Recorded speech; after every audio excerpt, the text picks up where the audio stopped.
Λοιπόν, και πάμε τώρα στην άσκηση, δεν θυμάμαι τι αριθμό. Έχουμε μια πηγή ρεύματος η οποία είναι στην αρχή του χρόνου και βλέπει τη μεταβολή. Αυτή η πηγή τροφοδοτεί ένα πυκνότητα 2 μικροφαράδ. Εντάξει. Η μεταβολή τώρα γραφικά, αν ερχόμαστε να την απεικονίσουμε όπως μπορούμε, εντάξει, μην με κρίνεις γι' αυτό, σε παρακαλώ. Έχουμε λοιπόν ένα ρεύμα ιώτα της τάξης των μιλιαμπέρ και συναρτής του χρόνου ταφ της τάξης των μιλισεκόντ. Λοιπόν, για το χρονικό διάστημα από 0 μέχρι 10, ας πούμε ότι είμαστε εδώ πέρα, έχουμε ένα ρεύμα της τάξης των 10 μιλιαμπέρ, το οποίο σημαίνει ότι καθ' όλη τη διάρκεια έτσι παίρνουμε αυτή την τιμή.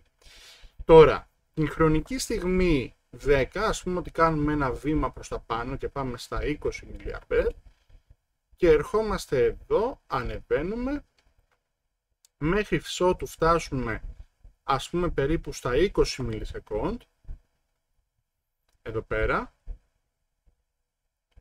όπου και θα ξαναπέσουμε στα 10 mA και κλείνουμε. Ουσιαστικά έχουμε λοιπόν αυτό το παλμό που συμβαίνει. Λοιπόν, επομένως θέλουμε να βρούμε την τάση του πυκνοτή. Να σου θυμίσω σε αυτό το σημείο, έτσι, είπαμε ότι η τάση σε ένα πυκνοτή προέρχεται, είναι ένα διασέ, ουσιαστικά, εγώ να ξέρεις αυτά τα θυμάμαι λίγο ως εξής. Λέω ότι αν η τάση σε ένα ποινίο είναι L, DJ, DT, επειδή αυτά λειτουργούν και λίγο ανάποδα, τότε σε έναν πυκνοτή είναι το ακριβώς ανάποδο. Δηλαδή το βεσέ θα είναι ένα διασέ ολοκλήρωμα ιώτα DT. Εντάξει. Αυτό όμως είναι όπως το θυμάμαι εγώ. Δεν είναι υποχρεωμένο να το θυμάσαι έτσι. Καμιά φορά μπορεί να μπερδεύεσαι. Εντάξει, λογικό είναι αυτό, ανθρώπινο. Οπότε εγώ θυμάμαι κάτι τέτοιο για να με βοηθάει. Λοιπόν, επομένως έχουμε ένα διασέ ολοκλήρωμα ιώτα DT και θα μιλήσουμε ουσιαστικά για το διάστημα από 0 μέχρι τα. Εντάξει. Ουσιαστικά θα μιλήσουμε για 0 συν μέχρι 10 πλην μιλισεκόντ. Άρα αυτό που συμβαίνει είναι 1 προς 2 επί 10 στη μείον 6 φαράντ, ολοκλήρωμα 10 mA, δηλαδή 10 επί 10 στη μείον 3 DT, άρα V ίσον 0,5 επί 10 στην 6, τώρα ανεβαίνει πάνω, επί 10 στη μείον 2 ταφ, για διάστημα ολοκλήρωση από 0 ως ταφ. Προφανώς είναι 0 ή οτιδήποτε άλλο. Δεν χρειάζεται δηλαδή να κάνουμε αφαίρεση του ορισμένου ολοκληρώματος όπως υπάρχει. Τη θεωρώ ανούσια αυτή τη στιγμή. Λοιπόν, οπότε έχουμε 0,5 επί 10 στην 6 επί 10 στη μείον 2, 0,5 επί 10 στην τετάρτη, δηλαδή είναι V ίσον 5 επί 10 στην τρίτη ταφ, το οποίο είναι ουσιαστικά 5 ταφ κιλοβόλτ. Το 10 στην τρίτη έγινε κιλο. Αλλά μπορούμε να το κρατήσουμε φυσικά και κατά αυτόν τον τρόπο. Δεν θα μας πει και κανένας κάτι. Okay. Λοιπόν, πάμε παρακάτω. Αν τώρα συζητήσουμε για το χρονικό διάστημα μεταξύ 10 συν και 20 πλην μιλισεκόντ, τότε η τάση μου είναι ένα διασέ ολοκλήρωμα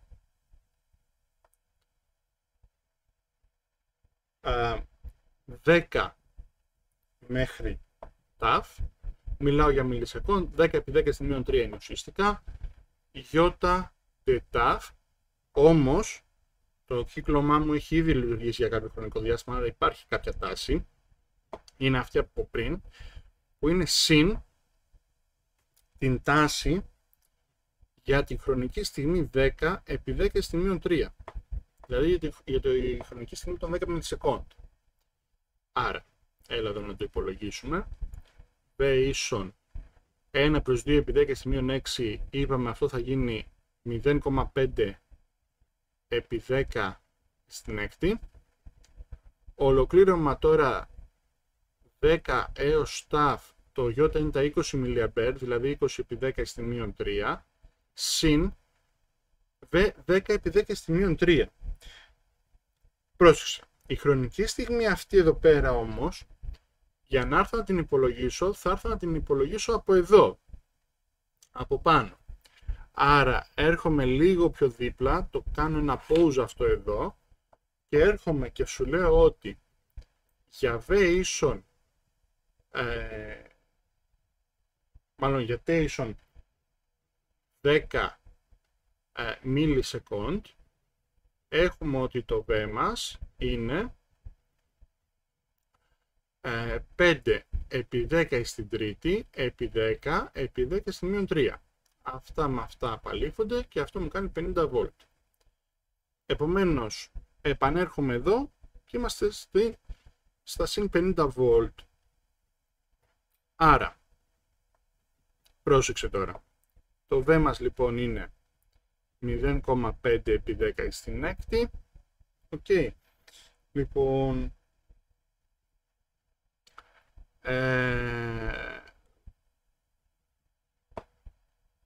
επί 20 επί 10 στη μείον 3 ταφ, για ολοκλήρωμα από 10 μιλισεκόντ είναι εδώ μέχρι ταφ συν 50 volt.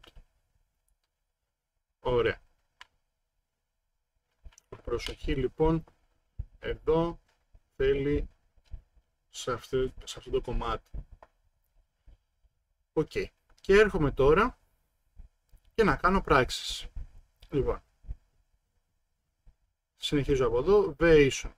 Τώρα, το 10 στη μείον 3 με το 10 στην έκτη μου αφήνει ένα αποτέλεσμα 10 στην τρίτη. 20 επί 0,5 μου κάνει 10, άρα έχω ένα αποτέλεσμα 10 στην τετάρτη ταφ από 10 μιλισεκόντ έως ταφ συν 50, το οποίο είναι V ίσον 10 στην τετάρτη ταφ, τώρα έρχομαι και αντικαθιστώ ουσιαστικά, μείον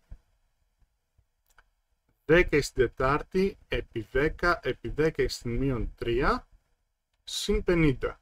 Έλα να κάνουμε και λίγο πράξεις. V ίσον λοιπόν 10 στην τετάρτη ταφ, 10 στην τετάρτη επί 10 στην μείον 3 μου αφήνει 10 επί 10 100, άρα είναι μείον 100 συν 50, το οποίο μου κάνει μείον 50. Άρα η τάση μου είναι 10 στην τετάρτη ταφ μείον 50 volt. Okay. Και τέλος, αν μιλάμε για το χρονικό διάστημα πάνω των 20 μιλισεκόντ, αυτό που έχουμε πάλι είναι V ίσον 1 διασέ ολοκλήρωμα 20 μιλισεκόντ φυσικά έως ταφ, δεν θα το κουβαλάω συνέχεια, γιώτα δε ταφ συν V του 20 επί 10 στην μείον 3. Άρα πάλι έρχομαι εδώ και θα πω για ταφ ίσον 20 μιλισεκόντ,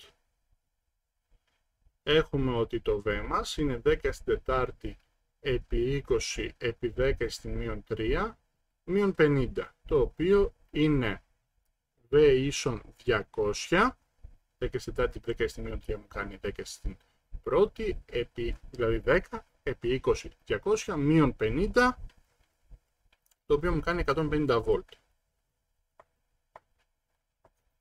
Άρα, συνεχίζω από εδώ και έχω παρόμοια πάλι 0,5 επί 10 στην έκτη, συγγνώμη, ολοκλήρωμα, τώρα έχουμε ξαναπέσει στα 10 mA, άρα είναι από 20 έως ταφ 10 επί 10 στην μείον 3 ταφ συν 150, άρα V είναι 0,5 επί 10 στην έκτη, πάλι θα εφαρμόσουμε τους υπολογισμούς μας, επί 10 επί 10 στην μείον 3 ταφ από 20 έως ταφ συν 150, άρα το V μας είναι, λοιπόν, 0,5 επί 10 μου κάνει 5, 5 λοιπόν, το σημειώνω, 10 στην έκτη επί 10 στη μείον 3 μου κάνει 10 στην τρίτη, άρα 5 επί 10 στην τρίτη ταφ από χρονικό διάστημα 20 έως ταφ συν 150, επομένως τώρα θα ανοίξω τα άκρα ολοκληρωσής μου ουσιαστικά, άρα έχω 5 επί 10 στην τρίτη ταφ μείον 5 επί 10 στην τρίτη επί 20 επί 10 στην μείον 3 συν 150, αυτό με αυτό απαλήφεται και έχω V ίσον 5 επί 10 στην τρίτη ταφ μείον 100 συν 150. Δηλαδή έχω ένα αποτέλεσμα V ίσον 5 επί 10 στην τρίτη ταφ συν 50 βολτ. Και αυτό είναι η κλαδική μου συνάρτηση. Πλέον την έχω φτιάξει και είναι 5 επί 10 στην τρίτη ταφ σε βολτ. Αν μιλάμε για ένα χρονικό διάστημα από το 0 συν μέχρι το 10 πλην σε μιλισεκόντ, είναι 10 στην τετάρτη ταφ μείον 50 βολτ αν μιλάμε για ένα χρονικό διάστημα από 10 συν έως 20 πλην μιλισεκόντ, και 5 επί 10 στην τρίτη ταφ συν 50 βολτ αν μιλάμε για ένα χρονικό διάστημα πάνω των 20 μιλισεκόντ. Εντάξει. Λοιπόν, ωραία. Άρα, αν τώρα έρθουμε εδώ πέρα και προσπαθήσουμε λίγο να σχεδιάσουμε όπως μπορούμε τις γραφικές μας παραστάσεις, να έρθω έτσι λίγο πιο αριστερά εδώ σε αυτό το σημείο, να προσπαθήσω να τις σχεδιάσω, εύχομαι να μην σε μπερδεύω. Λοιπόν, θα παρατηρήσουμε ότι έχουμε το εξής, με βάση τα αποτελέσματα πάντα που έχουμε βγάλει. Το ρεύμα στο σχεδίασα, άρα πάμε να σχεδιάσω και την τάση. Λοιπόν, μέχρι τα 10 μιλισεκόντ, και αν έρθεις και αντικαταστήσεις, θα βγάλεις ουσιαστικά μια τάση στα 50, είναι όλες γραμμικές, ευθείες γραμμές δηλαδή, άρα θα έβγαζες αυτό, μέχρι τα 20 μιλισεκόντ θα έβγαζες περίπου στα 150,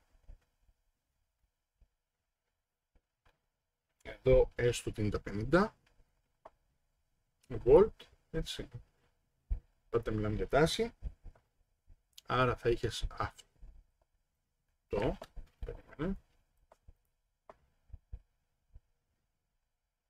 στο περίπου, και μετά τα 20 ουσιαστικά φεύγει τελείως. Τώρα, αυτή θα ήταν η γραφική μας παράσταση. Πάμε να δούμε έτσι σαν κάτι παραπάνω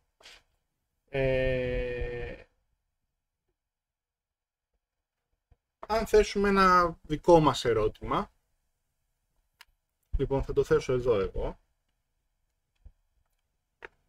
το οποίο θα λέει το εξής. Ας πούμε σαν ερώτημα Β. Αν αυτό ας πούμε ότι ήταν το άλλο. Λοιπόν, το ερώτημα Β θα λέει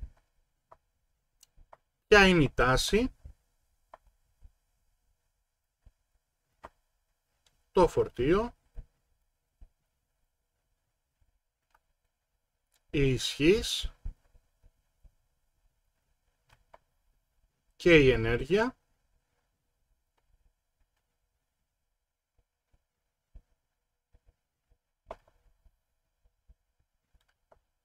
του πυκνοτή πάντα, έτσι, για τις χρονικές στιγμές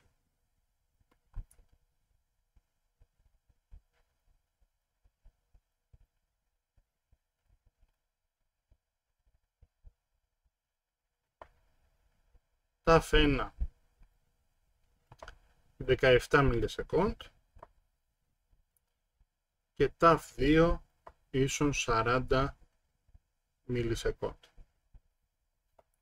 Λοιπόν, εδώ αυτό που θα πρέπει να θυμόμαστε ουσιαστικά είναι αυτές οι χρονικές στιγμές, αν και φαίνονται τυχαίες, είναι ενδιάμεσες, δηλαδή είναι, η 17 είναι, τα 17 μιλισεκόντ είναι ενδιάμεσες στο 10 και στο 20 και στο 40 είναι, βλέπουμε πολύ μετά τι θα γίνει. Οπότε έχουν πολύ ενδιαφέρον σαν χρονικές στιγμές να τις εξετάσουμε. Οπότε αν προσπαθήσουμε να δούμε, να ξεκινήσουμε με το εξής. Στην χρονική στιγμή για ταφ 1 ίσον 17 μιλισεκόντ. Λοιπόν, η χρονική στιγμή V ίσον ταφ 17 μιλισεκόντ αναφέρεται στην συνάρτηση, στην ενδιάμεση συνάρτηση 14η ταφ μείον 50 βολτ, άρα είναι 14η επί 17 επί 10 στη μείον 3 μείον 50. Τώρα, άμα κάνεις πράξη αυτό εδώ πέρα, θα δεις ότι έχουμε ένα αποτέλεσμα στα 120 βολτ. Τώρα, το φορτίο του πυκνοτή Q για την χρονική στιγμή ταφ ίσον 17 μιλισεκόντ προέρχεται από την έκφραση σε επί V, άρα είναι σε επί την χρονική στιγμή, επί την τάση για τη χρονική στιγμή 17 μιλισεκόντ συγκεκριμένα, και είναι 2 επί 10 στη μείον 6 επί 120, το οποίο μου δίνει ένα αποτέλεσμα στα 240 μικρό κουλόμπ. Η ισχύς τώρα την χρονική στιγμή 17 μιλισεκόντ είναι V επί Ι, δηλαδή το V στα 17 μιλισεκόντ επί το ρεύμα στα 17 μιλισεκόντ. Το ρεύμα στα 17 μιλισεκόντ δεν το έχουμε υπολογίσει, μπορείς όμως να το πάρεις από πάνω με την αντίστοιχη σχέση, θα βγει 20 επί 10 εις την μείον 3. Αυτό μας δίνει ένα αποτέλεσμα στα 2,4 βατ. Και τέλος η ενέργεια για τα 17 μιλισεκόντ, εντάξει,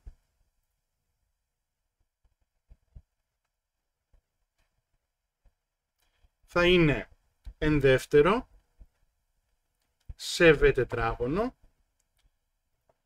και μιλάμε για το V των 17 μιλισεκόντ πάλι. Λοιπόν, αυτό είναι εν δεύτερο επί 2 επί 10 στη μείον 6 επί 120, το οποίο θα μας βγάλει ένα αποτέλεσμα στα 14 120 στο τετράγωνο, έτσι, στα 14,4 μιλιτζάουλ. Οκ. Άρα βγάλαμε για τα 24, για τα 17 μιλισεκόντ, πάμε τώρα στα 40 μιλισεκόντ. Για ταφ 2 λοιπόν ίσον με 40 μιλισεκόντ, έχουμε ότι, δεν θα κάτσω τώρα να στο γράψω το ίδιο κάθε φορά, εντάξει, το έχεις καταλάβει νομίζω, μιλάμε για τα 40 μιλισεκόντ.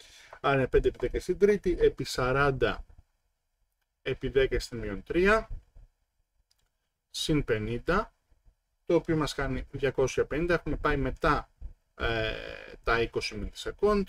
Το φορτίο αντίστοιχα για την ίδια χρονική στιγμή είναι, είπαμε, σε επί V, το οποίο είναι 2 επί 10 στην μείον 6 επί 250, το οποίο μου κάνει 500 μικροκουλόμπ. Okay. Η ισχύς τώρα την χρονική στιγμή αυτή, είπαμε, είναι V επί Ι, άρα είναι 250 επί 10 επί 10 στην μείον 3, το οποίο μου κάνει 2,5 W.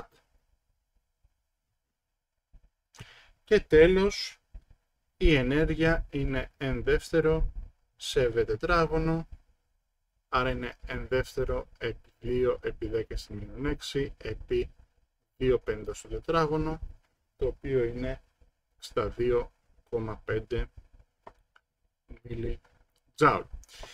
Αυτό τώρα που θα είχε έτσι ένα ενδιαφέρον ήταν να εξετάζαμε λίγο τις τιμές τι συμβαίνει. Τι συμβαίνει με τις τιμές, δηλαδή με την πάροδο του χρόνου παρατηρούμε ότι η τάση μας αυξάνεται. Okay. Το φορτίο μας επίσης αυξάνεται. Η ισχύς μας παρατηρούμε ότι διατηρείται σταθερή πάνω κάτω. Εντάξει, μικρή διαφορά. Και τέλος η ενέργεια που φυσικά αυξάνεται. Okay. Άρα αυτό είναι έτσι μια παρατήρηση που μπορεί να πηγάζει από αυτήν την άσκηση στην συμπεριφορά του πυκνοτή μας. Λοιπόν, πάει και αυτή η άσκηση, μπορούμε να προχωρήσουμε στην επόμενη.